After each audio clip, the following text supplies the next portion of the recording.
नमस्कार, मी विजया. संवाद live TV मध्ये आपलं स्वागत. निवडणुकांचं विश्लेषण संवाद लाईव्ह टीव्हीवर पाहण्यासाठी आजच आमच्या YouTube चॅनलला सबस्क्राइब करा.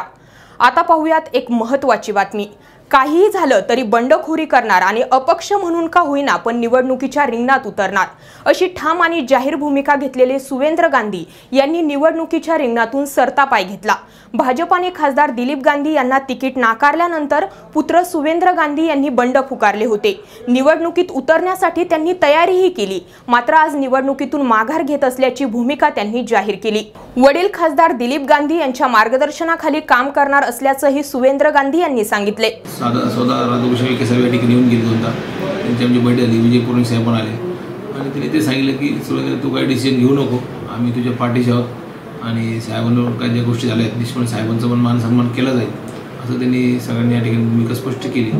आणि भूमिका स्पष्ट केल्यामुळं आणि सगळ्यांनी सांगितलं की विजय पूर्ण साहेबांचं पण एक मार्गदर्शन होतं की सुरेंद्र आपल्याला अजून अनेक पुढं आयुष्य आहे, त्यामुळं आपण असं काही डिसिजन घेऊ नका. उद्या पार्टी तुमच्या पूर्ण पार्टीची उभी आहे खंबीरपणे, त्यामुळं तुम्ही चांगले योग्य निर्णय घ्या. आणि साहेबांनी पण सांगितलं होतं की सुरेंद्र आपल्याला काही गोष्टी करायच्या नाही. त्या उद्देशानं मग या ठिकाणी आम्ही आज कार्यकर्त्यांची पण काल बैठक घेतली. कार्यकर्त्यांना पण सूचना दिल्या आणि त्यांचे रोग मागणी त्यांनी आपलं उभं राहायचं पण म्हटलं तसं काही होणार नाही. साहेबांचा आदेश आपल्याला पाळणं अतिशय निर्णय घे आणि त्यामुळे खासदार साहेबांचा या ठिकाणी निर्णय संवाद करून या ठिकाणी आम्ही आज पाहून घ्यायचं थांबवलं. आम्हाला असं वाटलं कार्यकर्त्यांनी की आता या ठिकाणी आपण निश्चितपणे एक भूमिका घेऊन एक चांगल्या प्रकारचं काम करू आणि या ठिकाणी निवडणूक सामोरं जाऊ.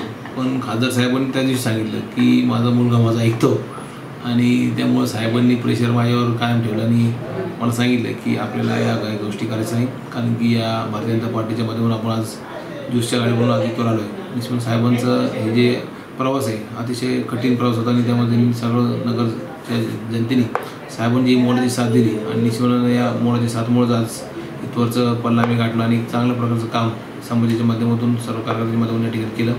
येथील पुढे भविष्य काळातही आमचे दरवाजे सतत उघडे राहतील जनतेच्या कार्यासाठी आणि येणाऱ्या प्रत्येक कार्याला सामोरं जात असताना आम्ही निश्चितपणे नगरकरांचा विकास कसा होईल या उद्देशानेच आम्ही काम करू. आणि आज उमेदवार अर्ज मला निश्चितपणे भारत पण साहेबांच्या मुळं राधाकृष्ण विखे पाटील असतील, विजय पौर्णिक साहेब असतील, मुख्यमंत्री साहेब असतील, सर्वांनी मला निरोप दिला की स्वतः येऊन मी गेले सगळेजण आणि CM साहेबांनी सांगितलं होतं की सुवेंद्र सगळं डिसिजन घेऊ नको आणि त्यांचा सगळ्यांचा मान ठेवू. या ठिकाणी मी आज उमेदवार अर्ज काही भरणार नाही. खरं तर या सगळ्या राजकीय हालचालींवरून असं लक्षात येतंय की डॉक्टर सुजय आणि राधाकृष्ण विखे यांनी खासदार गांधी यांच्या घेतलेल्या भेटीगाठी यशस्वी ठरल्या. मात्र बंडखोरीवर आलेले सुवेंद्र अचानक शांत कसे काय झाले हा देखील प्रश्न उपस्थित होतोय. नवीन घडामोडी जाणून घेण्यासाठी पाहत रहा संवाद लाईव्ह टीव्ही. धन्यवाद. राज्यभरात झपाट्यानं विस्तारत असलेल्या संवाद लाईव्ह टीव्हीसाठी पूर्ण वेळ प्रतिनिधी नेमणे आहे.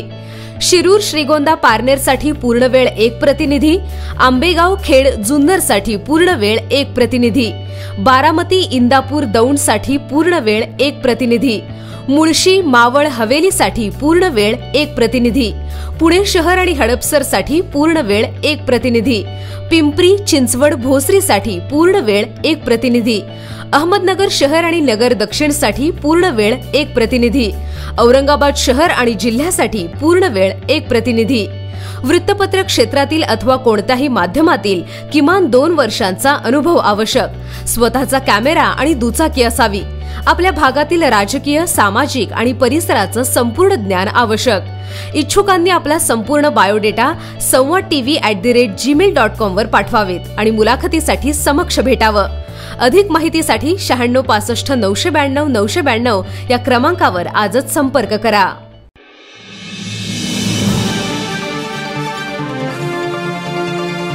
संवाद लाईव्ह टीव्ही, आपला विश्वास, आपलं चॅनल.